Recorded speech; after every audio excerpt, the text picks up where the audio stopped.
Hey, what's up you guys? Thank you for tuning in. Remember to like this video, of course, if you like it. Comments and then share with your friends. Also, subscribe because I upload videos. I don't know what I'm doing with my hands. I upload new videos each week. Go ahead and subscribe wherever that button is.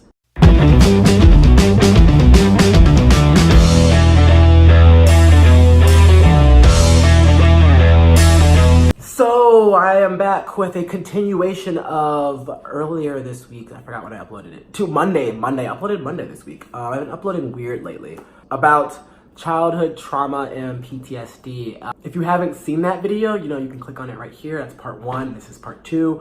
But if you don't feel like doing that, I briefly was just talking about how I was in a custody battle when I was younger, or between a custody battle, and how that sucked. Also about my early childhood in terms of being literally a baby, or I guess a toddler, and not really developing sort of attachments to people because I moved around a lot. So yeah, today we are moving into high school. It continues. Yeah, there's a lot more, not a lot more, but yeah, it sucks. So the custody battle for me between my aunt and uncle and my father, that lasted from I think when I was 4.5, maybe 5, by that point, until I was in 8th grade. So 13, 14, I don't know. But 8th grade, that's when it ended. And I ended up staying with my aunt and uncle, which I have no regrets over. And I'm happy about. I think at that time wanted to stay because my mom was here, and no matter what anyone told me, it didn't really matter. In the back of my mind, you'll come visit. My dad would often say of course you'll come visit your mom. Why would he keep me away from my mom? In the back of my head, I was just thinking that my mom, I know she has issues, and she has different problems. So I not gonna leave her. I mean, I was a kid at the time, so what am I really gonna do? But still, there was this one time I remember I hadn't seen my mom. My mom was diagnosed as bipolar, by the way, but I don't think she received treatment ever for it. There was this one time that I was walking down the street. I hadn't seen my mom, I think, in a year or some crazy long time. And I just saw her. And it was, weird because it's, it's your mother. So, you don't, see someone. You typically see, friends and neighbor. But you don't typically just see your mom out. I mean, you do, but, it's not oh, I haven't seen you in forever. She's your mom. So I think, in middle school, having that happen was sort of weird. And I was just I don't know where you've been, but, I'm never, letting you out my sight again. It was actually weird after that. A week later, I walked over to her apartment without telling my aunt and uncle. She lived right across the street from us.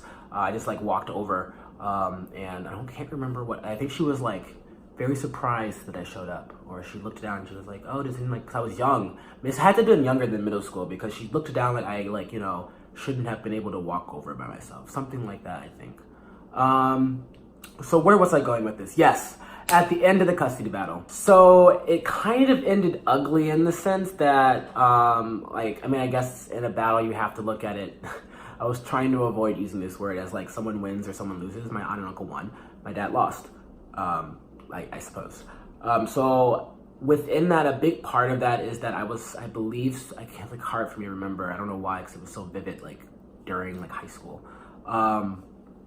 I was going to testify where I wanted to basically live. I wasn't old enough at that time. I was in 8th grade, about to go to high school. So the courts wanted to know, all right, we've been fighting for your entire childhood because you weren't able to decide, but now you're old enough to decide. So let's just lock this crap down and just where do you want to live? So I actually honestly think I would have lived with my dad if I had told the courts that, and if I had gone through with it. It was interesting. I told my dad that I wanted to live with him because I went back and forth all the time. I told him I wanted to live with him, and then I changed my mind. I think this was the night of the trial. So obviously I was feeling some type of way about that. Everyone did. I think that my decision impacted everyone, which only goes to show that still asking a 13-year-old these questions is still a lot. That's a big question. No one should get asked that. So I think that that's number one. Number two is just I had anxiety over it because it was like, I'm going to be hurting someone regardless of my decision. If I don't go with my dad, if I don't go with my aunt and uncle who had like basically raised me, who were my parents, you know, like, and at this point I'm thinking I have 4 more years of like, until I'm 18, like why can't we all just chill? So I wrote my dad this like letter, which he to this day believes that someone else wrote. I don't know why.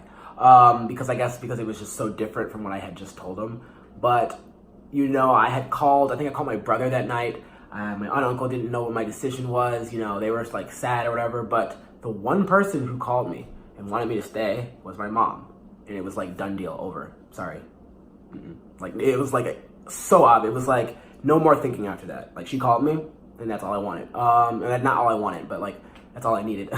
So I wrote my dad this long letter basically explaining like why I didn't want to live with him. And after that, I ghosted my entire dad's side of the family. Like, I like stopped talking to even my sister, who's like my best friend these days, like didn't talk to them. That was pretty terrible of me. You know, sorry for that.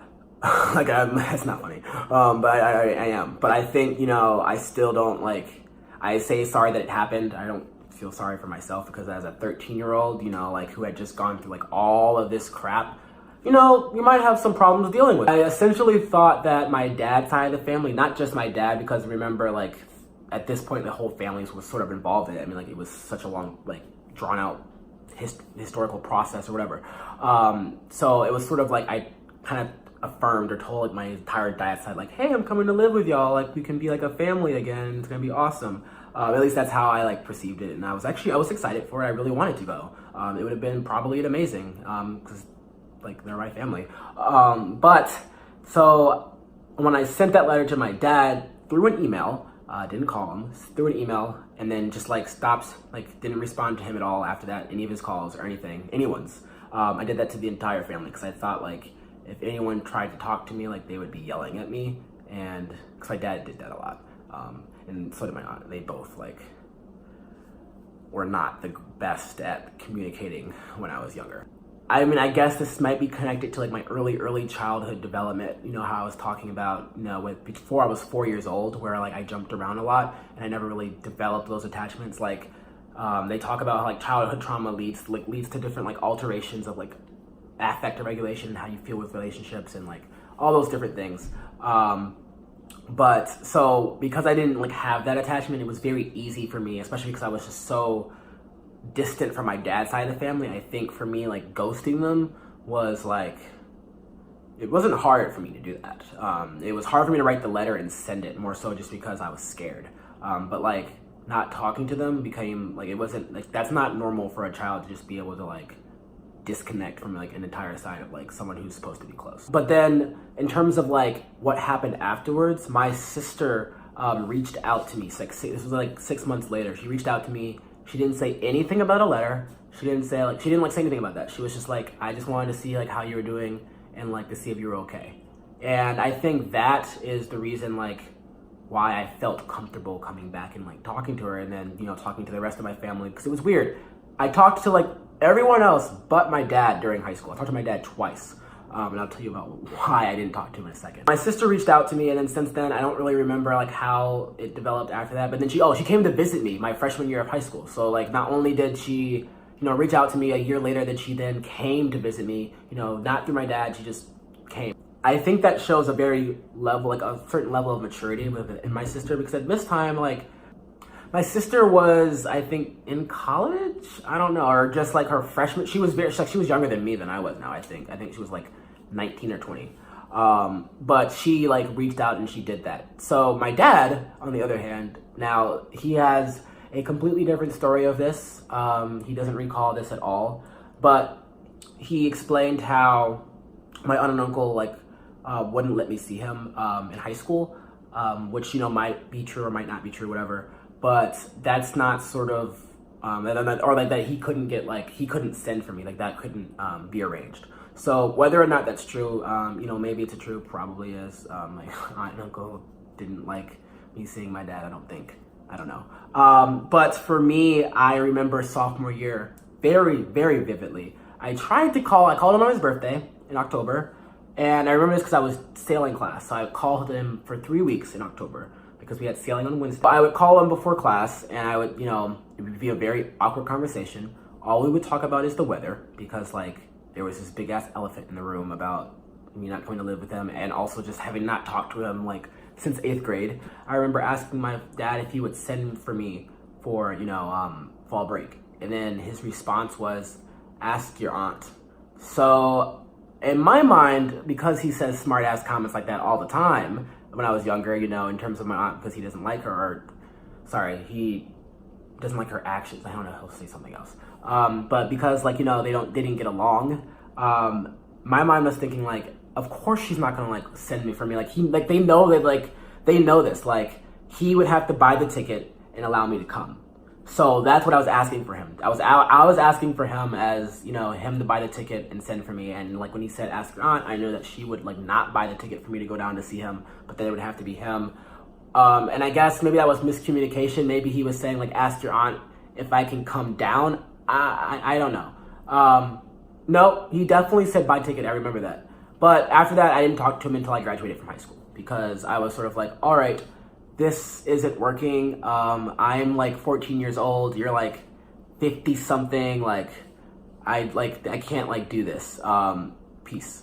So I think that that's very just very interesting how my sister and my dad responded to it. I understand that like my dad had just gone through a lot more. Like he just spent like thousands of dollars, like hundreds. I don't know. I don't even know how much money on like custody battle. And then I told him I was gonna come, and then like he had everything set up, was in Chicago, and then I sent him an email. Like, yeah, that's pretty shitty, I think. But like even more so if I was 22, I was like a child at the time. So, you know, I feel like, I don't know, it doesn't matter. It's over.